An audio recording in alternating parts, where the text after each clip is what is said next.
Picture a map of the global economy right now. Just visualize it in your mind. If you look at Europe's manufacturing engines, they are sputtering, flatlining, really. Barely a pulse. Right. Then you glance over at Latin America, and the trend lines are actually dipping downward. It feels like the whole global factory floor has decided to take a collective nap. It's a bit worrying, to be honest, when you look at those global numbers. It is. But then your eyes shift to India. Yeah. And it's not just ticking up, it is sprinting. It feels like it's running in the complete opposite direction. It's a real divergence. And what we're seeing here, and what we're going to talk about today, is this fundamental shift. We're moving away from the old days of just, making things cheap. Cost arbitrage. Yeah. Exactly, cost arbitrage, to a bold new era of what the survey calls strategic indispensability. That means making the things the world literally cannot function without. It's a striking contrast. And what makes this chapter of the economic survey so critical is that this isn't some happy accident. It's a carefully architected shift. We aren't just talking about more factories. We are talking about a total rewiring of how India engages with the global supply chain. Precisely. And today, we are going to tear apart the blueprint for that rewiring. We're going to look at how India plans to become a high-tech hub, why our MSMEs are suddenly getting this massive credit lifeline, and this fascinating new strategy called Scale, Fix, and Seed. It's essentially the roadmap for the next decade of industrial policy in this country. So welcome, everyone, to this deep dive. We're so glad you're here with us. This is, of course, brought to you by the Simplified UPSC by PPP YouTube channel. It's great to be here. Now, before we really get into the heavy machinery of the chapter, just a quick but very important request from our side. If you find value in what we're doing here, breaking down these massive, dense topics into usable insights, please, we humbly ask that you consider subscribing to the channel. It really does make a difference. And if you're able, please do consider joining the paid membership on YouTube. It directly supports our small team, and frankly, it ensures we can keep bringing you this super useful content. Yeah, your support is basically what keeps the lights on and the research flowing. A huge, massive shout out to all our existing members. Thank you so much. Please hit that like button, share your valuable comments below. We genuinely love reading them and engaging with you. We do. And just a quick housekeeping note. Remember, the free notes with practice previous year questions, the PYQs, are available right now on our Telegram channel. The link's in the description. And for our Legend YouTube members, we've got the premium stuff waiting for you. That's the premium notes with extra PYQs and model mains answers. That's all on our Discord channel, so if you want that extra edge, do join us there. All right. Let's dig in. Let's get to work. So, set the stage for us. What is our primary source today? What are we tearing apart? We are doing a full, comprehensive analysis of Chapter 8 of the Economic Survey 2025-26. And the title itself is very telling. Industry's Next Leap.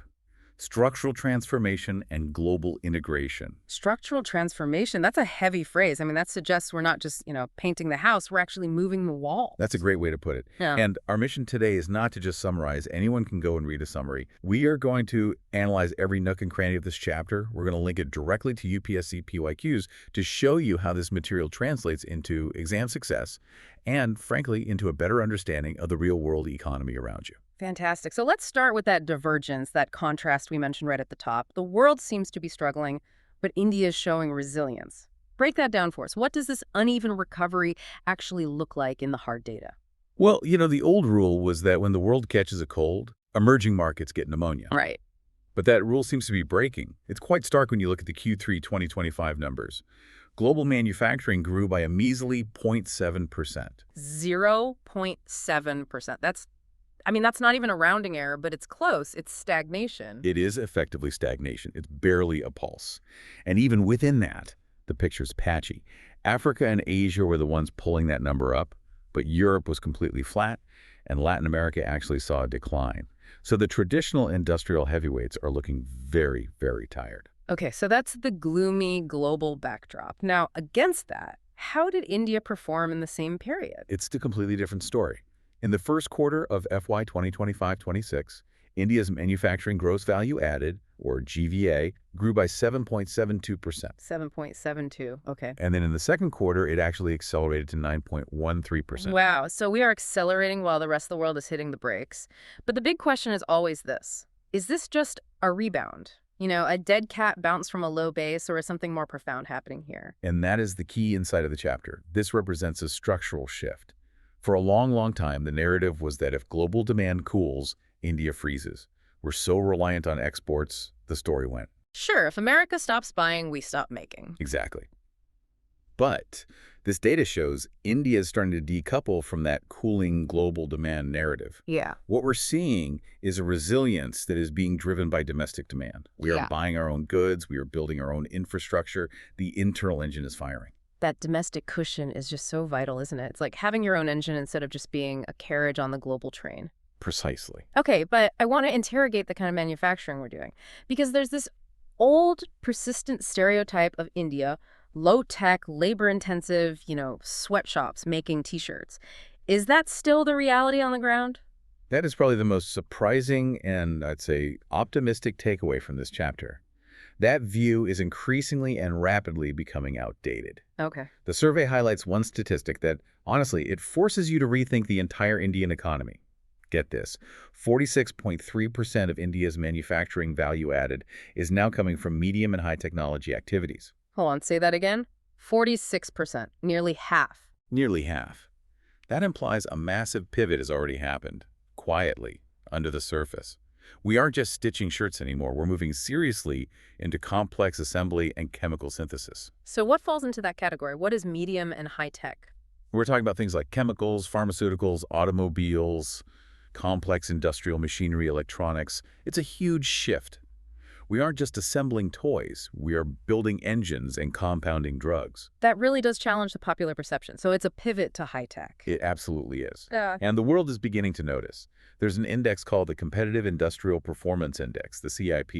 In 2023, India's ranking on that index improved to 37th globally. We are actively climbing the ladder of sophistication. And if we're climbing that ladder, we need to know what the rungs are made of. The survey usually lays out a framework, a kind of a checklist for how this competitiveness is being built and sustained. What's the plan? They outline 5 structural pillars. Think of these as the fundamental requirements, the non-negotiables, for becoming a global manufacturing power. Okay, let's go through them. What's number 1? Number 1 is ease of doing business, specifically the regulatory environment. You can't build factories if you're drowning in paperwork and permits. It's the foundational layer. Makes sense. Number 2? Innovation and R&D. You can't lead if you don't invent. You'll always be a follower. Right. You have to create, not just copy. What's 3? Number 3 is skilling the workforce. It's no good having fancy new machines if you don't have people with the skills to operate and maintain them. The human capital. Okay, 4. 4 is infrastructure and logistics. Getting your costs down. If it costs a fortune to move a container from your factory to the port, you're not competitive, no matter how cheap your labor is. And the last one, number 5. Number 5, and this is crucial, and we'll talk about it a lot more later, is scaling up our MSMEs, the small and medium enterprises. They are the backbone, but they need to grow. Okay, so that's the grand strategy. Ease of doing business, innovation, skills, infrastructure, and MSMEs. Let's get into the nuts and bolts literally. Section 2 of our deep dive covers the core input industries. I mean, you can't have high-tech cars without the basic metals and chemicals, right? Exactly. This is the foundation of the pyramid. And let's start with, as you called it, the gray gold, cement. Cement. Yeah. It seems so basic, but it's a huge indicator. It's a fascinating proxy for development. You can literally count a nation's growth by the number of bags of cement it opens. And India is now the second largest producer in the entire world. We have an installed capacity of about 690 million tons. That sounds like an astronomical amount of concrete. It is huge. But here is the nuance, the part that investors and policymakers get excited about. The per capita consumption of cement in India is only 290 kilograms. Okay, 290 kilograms per person. Is that high or low on a global scale? It's very low. Compared to the global average, which is 540 kilograms, we are consuming nearly half of what the average world citizen consumes. So, on one hand, that sounds like a deficit, but in investment terms, that's what you'd call headroom, right? Exactly. It implies a massive, massive latent demand. As we build more highways under Gati Shakti, more affordable housing, more ports, more airports, that number has to go up. It has to converge with the global average eventually. The industry is sitting on a coiled spring of demand. It's not a market that's saturated. It's a market that's just getting warmed up. Precisely. Okay, let's move from cement to its cousin, steel. Now, this is where we really need to bring in those previous year questions because the UPSC loves, loves, loves asking about the geography of the steel industry. They certainly do. It's a classic topic because it's that perfect intersection of geography, economics, and now geopolitics. Mm-hmm. If you look back at the 2014 mains, question 23, and then it came up again in the 2020 mains, question 7, the UPSC asked specifically about the spatial pattern of the iron and steel industry. Right, the classic question. Why are steel plants located where they are? And the answer I learned in school was always raw material proximity. You put the plant next to the coal mine or the iron ore mine because the rocks are heavy and they're expensive to move. Correct. The Chotanagpur Plateau was the heartland for that exact reason. Huh. But the current context, which the economic survey details, adds a really important new layer to that answer. India is now the second largest crude steel producer in the world. We have mountains of iron ore. That's our strength. But we have a critical vulnerability. Mm-hmm.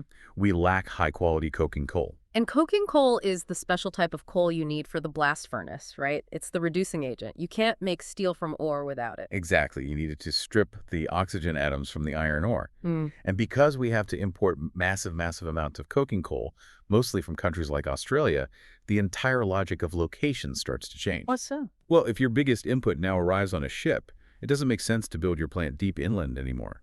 So new plants are shifting toward the coast to access these imports more cheaply. It's no longer just about where the iron is, it's about where the port is. That is a key geographic shift, a really important update for students to note for their answers. So, are we doing anything to fix this dependency on imported coking coal? It feels like a strategic weakness. It is a huge strategic weakness, and the government's response, which is noted in the survey, is something called Mission Coking Coal. The target is to produce 140 million tons of domestic coking coal by the year 2030. And how are we going to do that? Do we just not have the reserve? We have reserves, but it's often of lower quality or harder to extract. So the mission involves things like opening new mining blocks, but also deploying new washing technologies to upgrade the quality of the coal we do have. It's a desperate attempt to reduce that import dependency and regain some strategic autonomy. Strategic autonomy. That seems to be the running theme of the day. It is. But there's another twist in the steel story this year that the survey highlights. In FY26, India, despite being the second largest producer, became a net importer of finished steel. Wait.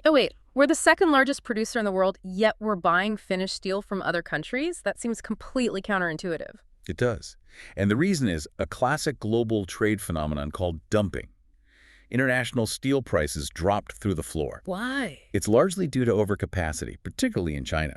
Their domestic real estate market cooled down significantly, which meant they had all these steel mills running with nowhere to sell the steel. So what do? They dump it on the international market at very low prices. Exactly. They export their problem. Yeah.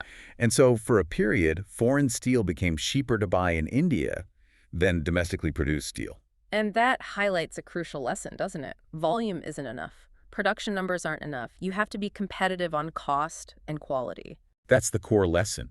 You could be the biggest producer, but if your neighbor is selling it cheaper, you can still lose market share, even in your own backyard. Got it. Okay, before we move up the value chain, just briefly on chemicals and petrochemicals. Right. These are often overlooked because they aren't sexy consumer-facing industries like iPhones or cars, but they are the industry of industries. The inputs for everything else. They feed everything. Agriculture needs fertilizers, which are chemicals. Pharma needs active pharmaceutical ingredients, which are specialty chemicals. Textiles need dyes. The data shows a compound annual growth rate, a CAGR, of 2.8% from FY16 to FY25. It's not explosive, but it's steady, reliable growth that underpins the entire manufacturing ecosystem. If this sector fails, all the others starve. Okay, that makes sense. So let's move up that value chain now. Section 3 covers capital goods, the electronics boom, and a big push on quality. First, just define capital goods for a listener who might be seeing that term for the first time. Simply put, capital goods are the machines that make other machines. So think of the giant lathes in a workshop, the turbines in a power plant, the complex textile machinery, the robotic arms on an assembly line.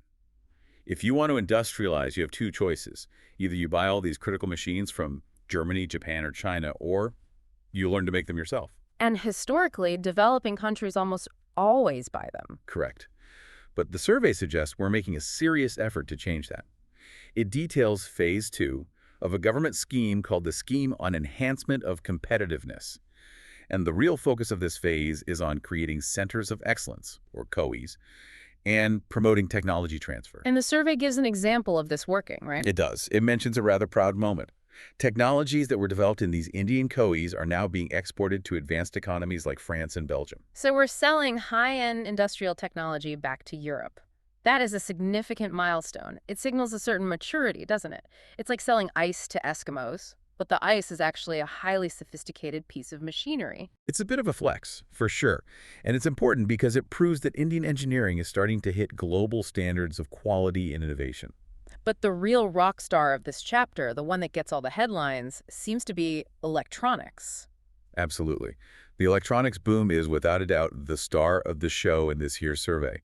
Domestic production has more than doubled in recent years, and the flagship success story, the poster child, is mobile phone manufacturing. I mean, I remember a decade ago, almost every single phone sold in India was imported. Now, even top-end iPhones are being assembled here. The change is visible. Exactly. And, this connects beautifully to a PYQ. Back in 2016, Mains question 13 asked about India's response to liberalization and globalization. How does that connect? Well, electronics manufacturing today is the modern face of that response. We used a policy, the PLI or Production Linked Incentive Scheme, to lure the global giants like Apple and Samsung here. We use the forces of globalization to our advantage. Now, we aren't just consuming foreign tech, we are actively integrating into their global supply chains, assembling and now even exporting. It's globalization 2.0. That's a great frame. But are we just assembling? That's always the criticism, isn't it? That we're just screwdriver experts putting together kits made elsewhere? Or are we going deeper? Because that, I think, brings us to semiconductors. That is the billion-dollar question, or in this case, the 76,000 crore rupee question, the India Semiconductor Mission, or ISM. The survey is very clear on this. This is not just about economics, it's about strategic autonomy. Why is a tiny little chip so strategic? Because if the supply of chips stops, the modern economy stops. Full stop. Your car won't start, your phone is a brick, your hospital's medical devices don't work, your missile defense system is blind. It all runs on semiconductors. We saw that during the pandemic, didn't we? The chip shortages brought global car production to a halt. We did. It was a massive wake-up call for governments everywhere. So our government has put up that huge 76,000 crore incentive, and we're starting to see real results. The survey notes the approvals for Micron's ATMP facility. ATMP is assembly, testing, marking, and packaging. So that's the back end of the process. Correct. And even more significantly, the approval for Tata Electronics full-scale fab. Just to clarify for everyone, a fab is where they actually fabricate the chips, where they etch the billions of tiny circuits onto the silicon wafer. That's the really, really hard part. That's the bleeding edge. A modern fab is probably the most complex manufacturing environment on planet Earth. The goal of the ISM is to build an end-to-end ecosystem, design the chip, which we already have some strength in, fabricate the chip, which is what the Tata fab is about, and then assemble and test the chip, which is where Micron comes in. It's the holy grail of high-tech manufacturing. Okay. Now, alongside all this futuristic high-tech stuff, the survey spends a surprising amount of time talking about something that sounds much more mundane: quality control orders, or QCOs. To the average business owner, this just sounds like more red tape. Oh, great, another government inspection. The survey anticipates that exact criticism, and it argues very strongly that this is not red tape. It's about quality as competitiveness. Explain that logic. How does more regulation make you more competitive? The logic is this. If Indian goods have a global reputation for being shoddy, unsafe, or unreliable, we will never become a trusted export hub. We will always be the cheap and risky option. QCOs work in two ways. First, they block substandard imports, cheap, dangerous stuff from other countries from flooding our market. Right. And second, they force our own domestic manufacturers to upgrade their standards to meet those same benchmarks. So like the mandates on helmets or electrical plugs or toys? Exactly. If you buy an Indian-made helmet, it needs to actually save your life in a crash. If you buy a toy, it shouldn't have toxic paint. These things build trust both at home and abroad. The data is telling. We now have 143 QCOs covering 723 products. That number has tripled since 2019. It's a deliberate firewall against low-quality dumping and a boot camp for Indian industry to get better. I like that framing. A boot camp. Okay, let's unpack the biggest policy acronym of the last few years. PLI, Production Linked Incentive. Section 4 covers this, and the new National Manufacturing Mission. Let's start with PLI. Give us the report card. Is it working? Well, according to the numbers in the survey, the report card looks pretty good. The total outlay for the scheme is 1.97 lakh crore. The investment that has actually been realized on the ground is already 2.2 lakh crore. So the investment has already exceeded the total incentive outlay. Correct. But the number that matters most to people is, of course, employment. The survey estimates 12.60 lakh jobs have been generated. Wow. Over 1 million jobs directly tied to these schemes. Yes. And it's spread across 14 different sectors. If you look at a specific sector like pharmaceuticals, for instance, the domestic value addition is now at a very impressive 83.74%. Okay, wait. Explain domestic value addition. What does that mean in simple terms? It means that over 83% of the final value of the medicine is created in India. We aren't just importing the final pill in a big drum and putting it into a small box with a Made in India label. So we're making the key chemicals, the active ingredients, the complex compounds, the packaging, all of it here. A lot more of it, yes. The PLI is specifically designed to incentivize that deeper manufacturing. It's trying to shift the entire mindset from the old make in India, which was sometimes just import substitution, to a new make for the world, which is all about export competitiveness. Okay, so that's PLI. But now there's a new mission on the block announced in the budget for 2025-26, the National Manufacturing Mission, or NMM. What is the mission here? Is this just PLI 2.0 or something different? It's more nuanced, more strategic. The NMM is looking at the long game, out to 2035. And the survey introduces this fascinating conceptual tool they're using called the 3 archetypes. They're categorizing all industries into 3 different buckets so they can be treated with different policy tools. Okay, that makes sense. You can't treat the steel industry the same way you treat an AI startup. You absolutely cannot. So what are the buckets? Let's hear them. The first archetype is scale. Think automotive or pharma. These are mature industries. They're already globally competitive. They know what they're doing. They just need to get bigger and faster. The policy here is basically get out of their way and help them expand. Okay, so for them, it's about removing bottlenecks. What's the second archetype? Second is fix and transform. Think of sectors like capital goods or heavy machinery. These industries exist in India, but they have deep structural problems. Inefficiencies, old technology, high energy costs, things that need fixing. Right. They don't need a gentle push. They need surgery. A structural overhaul. Got it. And the third? The third archetype is seed. These are the industries of the future, the ones that barely exist in India today but will be critical tomorrow. Semiconductors, electric vehicles, green hydrogen, advanced materials. So we're planting the seeds now for a harvest in 10 or 20 years. Exactly. This is strategic, innovation-led growth. It's the government acting as a venture capitalist for the nation. I really like that framework. Scale, fix, seed. It's not a one-size-fits-all policy. It's targeted. It's specific. It has to be. And the targets they've set for 2035 using this framework are bold, to say the least. They want manufacturing to be 25% of GDP. Which would be a huge jump from where we are now. A massive jump. They're targeting 143 million jobs in the sector. And get this, $1.2 trillion in annual merchandise exports. $1.2 trillion. That is incredibly ambitious. But to get there, we're going to need a lot of new ideas. Which brings us perfectly to Section 5, Innovation, Infrastructure, and Logistics. The survey talks about the valley of death in innovation. That sounds ominous. Oh. It is a classic term in the world of R&D, and it is a bit of a horror show for scientists and inventors. Here's the problem. In India, we are actually quite good at early-stage research, what they call technology readiness level 1 to 3. So stuff in university labs, research papers, small proof-of-concept experiments. Precisely. We publish a lot of papers, we have great ideas, but we are historically very, very bad at TRL 7 to 9, which is taking that lab-scale idea and commercializing it into a real product that you can buy on a shelf. And that gap between the lab and the market, that's the valley of death. That's the valley of death. Ideas go there to die because private investors look at it and think it's too risky. They'll say, great idea, professor, but it's not a product yet. Call me when it is. So the idea starves for lack of funding. How do we build a bridge over this valley? The survey points to 2 key initiatives. The first is the new ANRF, the Emerson National Research Foundation, which is meant to direct research towards national priorities. And the second, more direct intervention, is the RDI Fund, the Research Development and Innovation Fund. Yeah. This is a 1 lakh crore fund specifically designed to crowd in private R&D investment for these mid-stage technologies. Crowd in? What does that mean exactly in this context? It means the government isn't going to fund the whole thing. The idea is that for every 1 rupee the government puts into a promising project, the private sector will feel confident enough to put in 3 or 4 rupees. The government's money acts as a de-risking mechanism. It's a catalyst, not a replacement for private capital. It's giving the private sector the courage to cross that valley. That's the goal. And are we seeing results from this focus on innovation in terms of intellectual property, patents, trademarks? We are. The numbers are moving in the right direction. India is now ranked 4th globally in trademark filings and 6th in patent filings.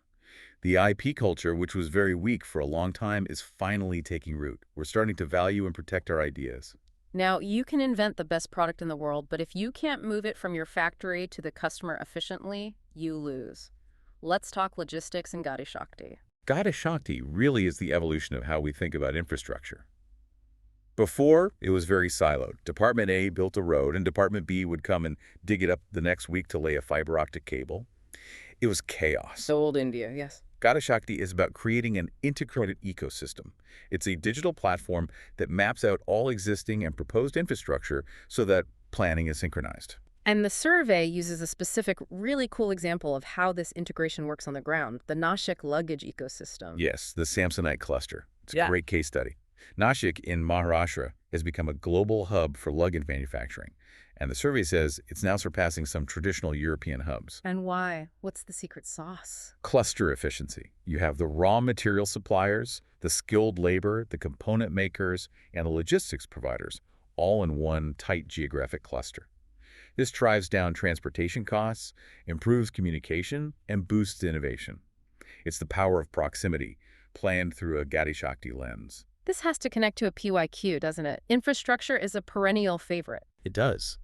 2013 Mains question 12 asked about the challenges and opportunities of PPP, or public-private partnership, models in infrastructure. Gati Shakti is essentially the software update to those PPP models. It's the coordination layer that tells all those private and public partners where and when to build to create these powerful, efficient clusters. It turns infrastructure from just laying concrete into building a strategic asset. Okay, moving on to Section 6, the engine room of the economy, MSMEs. Micro, small, and medium enterprises. We so often hear that MSMEs are struggling, they're starved of credit, but the survey paints a very different picture. It talks about a credit boom. The numbers are staggering. They really are. Yeah. MSME credit grew by 21.8% in November 2025. 21.8%. That is growing almost 3 times faster than the nominal GDP. It's massive growth. And what triggered it? The survey points to 2 main drivers. First, the definition of an MSME was changed a few years ago. Right. It's now linked to investment and turnover. Correct. And that simple change was revolutionary because it allowed companies to grow without losing their MSME benefits. Before, people would deliberately stay small on paper to keep their tax breaks. Now, they're incentivized to grow. Okay, that makes sense. What was the second driver? The second was a major expansion of the Credit Guarantee Scheme, or CGTMSE. The coverage under this scheme was doubled to 10 crore. Okay, explain that for the non-bankers listening. What is the CGTMSE? Banks are historically terrified of lending to small businesses because they don't have a long track record or much collateral. They see them as high risk. The CGTMSE is a fund where the government essentially tells the bank, go ahead and lend to this MSME. If they fail and can't pay you back, we will cover a large chunk of your loss. So it's an insurance policy for the bank. It's an insurance policy. And by doubling that coverage to 10 crore rupees, the government has made banks much, much less afraid to lend to slightly larger growing MSMEs. A lot of the fear has been taken out of the equation. The survey also highlights a very cool, innovative case study from Maharashtra, the Maharashtra Defense and Aerospace Venture Fund. This sounds unique. This is genuinely innovative finance. Usually venture capital, or VC funding, comes from private guys in suits in Bengaluru or Mumbai who want a 20% return in 3 years. Right, they want a quick exit. Exactly. But here, the state government of Maharashtra created a venture fund to invest in small MSMEs that are making critical components for missile systems and naval platforms. A state-led VC fund for the defense sector. Precisely. And it's brilliant because it solves the patience problem. Developing and testing a new missile component can take years. A private VC fund can't wait that long for a return, but the state can. It has a strategic interest, not just a financial one. It's a fantastic model for other states to follow in other strategic sectors. But MSMEs have another killer problem, perhaps even bigger than credit. Delayed payments. Big companies take the goods and then pay 90 days, 120 days, sometimes even 180 days later. It just kills the cash flow for small businesses. It's their number one complaint. And the solution proposed in the survey is something called ODR, or Online Dispute Resolution. It's a new portal. The idea is, instead of going to court, which takes years, costs a fortune, and completely destroys your business relationship because you're essentially suing your biggest client, you use online mediation and conciliation. So it's a less adversarial, faster, and cheaper way to resolve these payment disputes? That's the goal, to get the MSME their cash without burning the bridge with their customer. It could be a game changer for cash flow management. Now, the survey also drills down even further to the unincorporated sector. These are the really, really small guys, right? The unregistered businesses. Yes, these are the mom-and-pop shops, the roadside workshops, the individual service providers. The survey cites a recent survey called ASUS, and there's good news and bad news. The good news is there is a definite shift happening away from informal lenders. The local money lender charging 50% interest towards formal banks. That's the whole goal of financial inclusion, so that's working. It is, slowly. But the friction is still there for very small ticket loans under, say, $50,000. For a big bank, the paperwork and processing cost for a $50,000 loan is almost the same as for a $5 lakh loan, so they're just not that interested. This relates directly to a 2013 Mains question on inclusive growth. We need to bridge that last mile of credit so that the smallest entrepreneur isn't held hostage by usurious interest rates. Okay, we are now entering the final and perhaps most strategic leg of our journey. Section 7, Integrating with Global Value Chains, or GVCs. And this section of the chapter has a bit of a debate at its heart. The old idea of import substitution versus a new idea of export orientation. This is the core intellectual argument of the entire chapter, and it's a really important one. For a long, long time, we thought Atmanirbhar, or self-reliance, meant make everything in India. If we need a screw for a phone, we must make the screw. If we need the special steel for that screw, we must make that steel too. Right. Total self-reliance. Don't import anything you can possibly make here. But the expert analysis in this economic survey argues for a much more sophisticated strategy. It's called backward GVC participation. Okay. Translate that for us. What is backward GVC participation? It means that to become a world-class exporter of complex final goods, you often need to become a world-class importer of high-quality intermediate goods and components. So to export the world's best car, you might need to import the world's best engine sensors from Germany or the best gearbox from Japan. Precisely. If you try to make everything yourself, some parts will inevitably be substandard or too expensive. And if you put a high import tax, a tariff, on those German sensors to protect a weaker domestic producer, your final car becomes too expensive or unreliable for the global market. You shoot yourself in the foot. So high tariffs on parts can actually kill our exports of the final product. Exactly. The survey makes a stark comparison with Vietnam, which is a manufacturing success story. Vietnam's backward integration, their use of imported parts in their exports, is about 48%. They import a lot to export a lot. India's figure was only 17.2% in 2020. The policy implication is clear. We need input tariff neutrality. Yep. Don't punish the inputs if you want to win with the output. That is a huge policy shift. And that leads directly to the buzzword we teased right at the start, strategic indispensability. How is this different from just being resilient? Those two words get used a lot. They do, and the distinction is critical. Resilience is defensive. It means if China shuts down its ports or a war breaks out, I can survive. I can make my own basic medicines. I can make my own shoes. I won't starve. Okay, it's about shock absorption. Right. Indispensability is offensive. It's a power play. It means the global supply chain cannot function without you. It means if India stops making a certain type of pharmaceutical ingredient or particular auto component, the global production line in Germany or the US grinds to a halt. Like TSMC in Taiwan for advanced semiconductor chips. The perfect example. They are indispensable. The entire world has a vested interest in Taiwan's security because they need those chips. That's real power. So it's geopolitical insurance baked into your industrial policy. It is. And the survey makes a final, powerful point. It argues that pursuing advanced manufacturing is the discipline that gets you there. You cannot lobby your way into becoming indispensable. You can't get a government favor to become indispensable. You have to be ruthlessly efficient. You have to be precise. You have to be 100% reliable day in and day out. It forces your best firms to perform at a global level. So bringing this all to a close now, what is the final roadmap that the survey lays out? What's the trajectory? The roadmap is a three-stage evolution. We moved from the old model of import substitution, which was about protecting everyone, to a recent focus on strategic resilience, which is about surviving shocks. And now we are aiming for the final stage, strategic indispensability, which is about projecting power. And what is the role of the state in this new model? The state is no longer just a passive regulator. In this model, the state is the strategist, picking which sectors to seed. It is the risk absorber, like with the RDI fund, and it is the capability builder, creating the skilled workforce and infrastructure. It's what some economists call an entrepreneurial state. And crucially, where is all this happening? The survey makes a point that it's not just in the big metros like Delhi and Mumbai anymore. No, absolutely not. The new engines of manufacturing growth are firing up in Tier 2 and Tier 3 cities. The survey gives the example of the Hubballi-Dharwad cluster in Karnataka. Places like that are the new growth poles. The urbanization and industrialization story is moving inland. Okay, I want to leave our listeners with that final provocative thought you mentioned from the notes.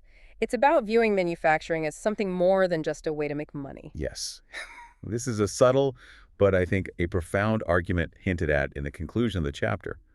We usually view advanced manufacturing as an economic tool. It's a way to create jobs and get rich as a country. Right. But the survey suggests it's actually a governance tool. A governance tool. How on earth does a factory fix the government? Think about what it takes to run a globally competitive, high-tech manufacturing operation. It requires absolute precision. It requires just-in-time delivery, which means your logistics have to be flawless. It requires perfectly enforceable contracts. It requires 247 reliable, high-quality power. You can't have power outages if you're running a semiconductor fab. You can't. A single voltage fluctuation can ruin millions of dollars worth of product. So if you want to build these advanced industries, you cannot have a court case over a contract that takes 10 years to resolve. You cannot have a road that is perpetually broken. You cannot have a customs process that is slow and corrupt. So, the demands of the high-tech factory itself force the entire ecosystem, the logistics, the courts, the skills universities, the power utilities, to upgrade themselves to meet its standards. The system has to rise to meet the machine. Exactly. It creates an irreversible pressure for institutional reform. Can manufacturing, therefore, be the Trojan horse that finally modernizes India's institutions? That's the powerful question the survey leaves hanging in the air. That is a powerful thought to chew on. If we want the chips, we need the courts to work. Everything is connected. Everything connects. Well, we have covered a massive amount of ground today, from the stagnation of Europe to the bustling new factories of Hubballi-Dharwad, from the per capita consumption of cement to the philosophy of indispensability. It's a very dense chapter, but I think ultimately it's a very optimistic one. I agree. Absolutely. Thank you so much for walking us through it. My pleasure. It was a great discussion. And to you, the listener, thank you for sticking with us through this deep dive. We know your time is valuable. If you found this useful, if you learned something, please, we humbly ask you again to consider subscribing and joining our paid membership on YouTube. Your support literally keeps this show running and ensures we can keep creating this kind of super useful content for you. And a massive thank you once again to all our existing members. Please do like this audio and share your valuable comments below. We genuinely read them all. And don't forget, the free notes with practice PYQs are available right now on our Telegram channel. Go and grab them. And for our Legend members, the premium notes, the extra PYQs, and those Model Mains answers are all waiting for you on the Discord channel. So please do join us there. Until next time, keep learning and keep questioning.